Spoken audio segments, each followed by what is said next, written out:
Dum-dum, beetle-dum-dum, beetle-dum-dum, beetle-dum-dum.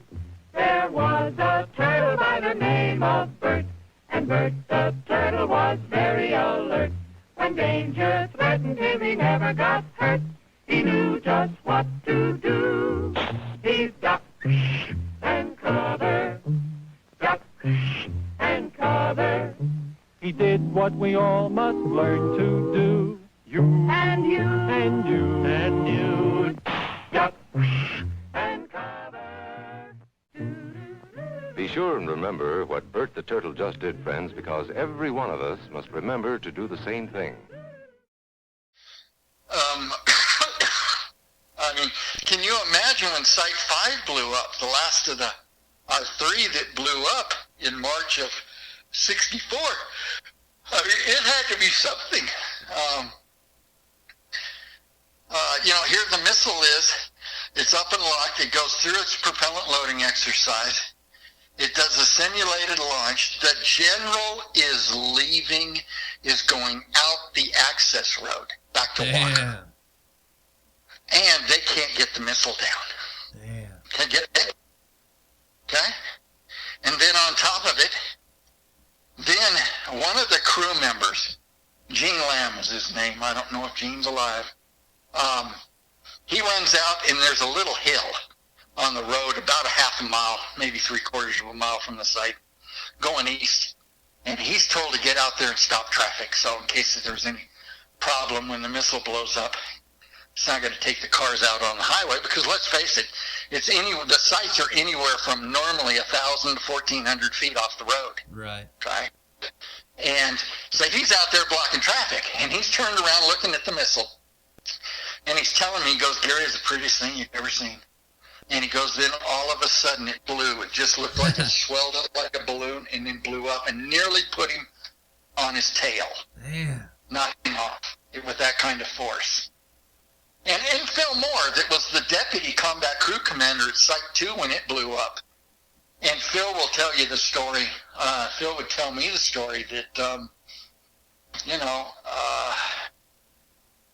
it just, how tough it was working with those kind of systems, especially with liquid oxygen. And you're having a problem. I mean, nobody wins. I mean, we had 3 squadron commanders fired.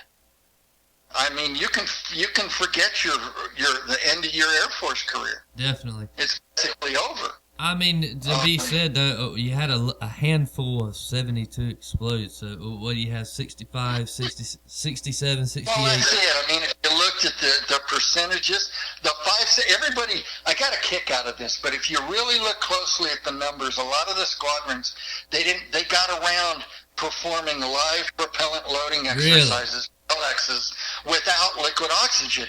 That's interesting. The Air Force then switched it to liquid nitrogen. Okay? Well, look, guys, we absolutely did it by the book. And if you look at the total number of tests, we did by far more tests. Well, just take the percentages. The more you do, the more chance you have of a failure. I mean, it's there. A lot of it, of course, there were some dumb errors. There was just, Site 1, of course, wasn't. That was in June of 1963. The sites, can you imagine? They just became operational. Yeah, be it. And I got Phil Moore was at the time the deputy at Site 1. He wasn't there when it blew, but he had stuff in his locker there, and he was telling me, he goes back out, and he goes, Gary, I look down the silo, and the water level's already up to the utility tunnel, and it's not been 2 weeks. Damn. What when was this about? That's when Site 1 blew. Because, see, the elevator had lowered the missile. The silo doors were completely closed and the missile was coming down. When they were detanking the liquid oxygen off of the Atlas F back into its storage container on level 7 or level 8, it came in contact with a hydrocarbon. When it blew up, it blew those 150,000-pound doors 100 feet in each direction. because I've got the pictures. You'll see them on Silo. From the accident reports. Sounds like You'll see OSTN. from the U.S. Air Force Safety Office, their magazine. They won't name the site, but I promise you, that's Site 1. You'll see the doors. 75 tons, 150,000-pound doors laying on their backs 100 feet from the silo. It's impressive. And the launch crews lived. Yeah, that was a testament to the design. So, Absolutely. and it's like, I've had guys at Walker at the Mans building say, my God, it burned for 7 days. Well, it's true. I've got pictures that show that the steel was molten. So, I have a couple pictures. I haven't done them yet. I've still got them in slides. I need to have them processed.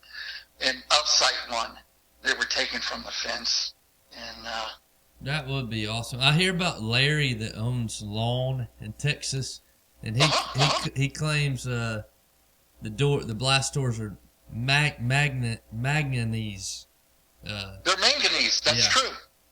Yes, they're good up to 5,000 degrees. Did they still melt?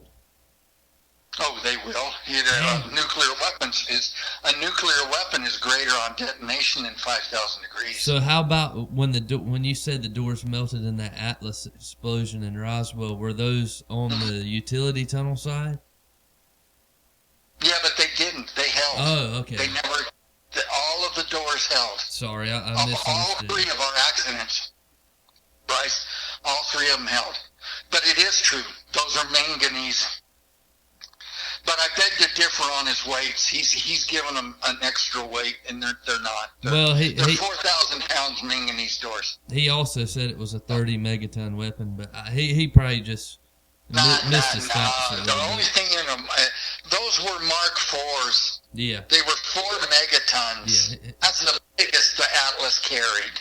I think he just mixed his facts up a little bit is all. If you look at even at Titan II was 9 to 10 megaton, but that, believe it or not, that's still classified. Well, I've always heard 9, but hell, what difference does it make in 9 and 10? It's just, the way I tell everybody, when you had 19, 20 kilotons used in Japan, at the end of the war, versus 4 megaton, I said, you know how I view it? It's just a lot of zeros that are in a room. It's all relative to what, I'm not sure. You drop 9 or 10 megatons on a city, it's not really going to make a difference. No, it's I don't even know what to say at that particular point. Because back then, we didn't have keys. We did get keys in about 64 during the last update. I think it was called Red Heat. They came up with a key system, and they made the deputy, both the guys sat next to one another. Right. Granted, each one of them on their hip held a 38. That's right. That's where I was going. But I always enjoy this question when I ask them. Of course, I had no clue. And when I would ask the question, I'd say, why did y'all have these weapons? Why a little 38? If somebody's going to come for you on the surface, you want something bigger than that. And they're all laughing at me going, Gary, you don't get it. And I'm like, what the hell do I get? And it goes, it wasn't from the guys trying to get in. And then it dawned on me, and I thought, oh, no, we don't do that. And it was, of course, if there was, somebody that I would imagine didn't do their job or wanted to do something other than what the job entailed. Didn't want to turn the key. Exactly. And even though I kind of laugh, no keys. That's just, it wasn't until the very end. And then Phil would tell me he'd have to go to the upper level. Damn. And pick up a phone to make a connection and then go back downstairs and finish the rest of the lunch. That's crazy. What connection to what? Washington? I think it was something in the console just as a safety that, okay, they're having it. They have, they're concurring both the combat crew commander and the deputy that they have a valid launch order. Compliance. Exactly. And see, what you're not going to get these guys to talk about. And I mean, I so wish they would, because I'd love to know more. But I mean, and they're really, and I won't push them on it. And that was the emergency, what they call EWO, the emergency war orders from the president. Uh-huh. I mean, yeah, we know the drill. The alarms are going off. The claxons are ringing. There's numbers and there's letters. They're writing it down. After they get it written down, they walk over to the safe.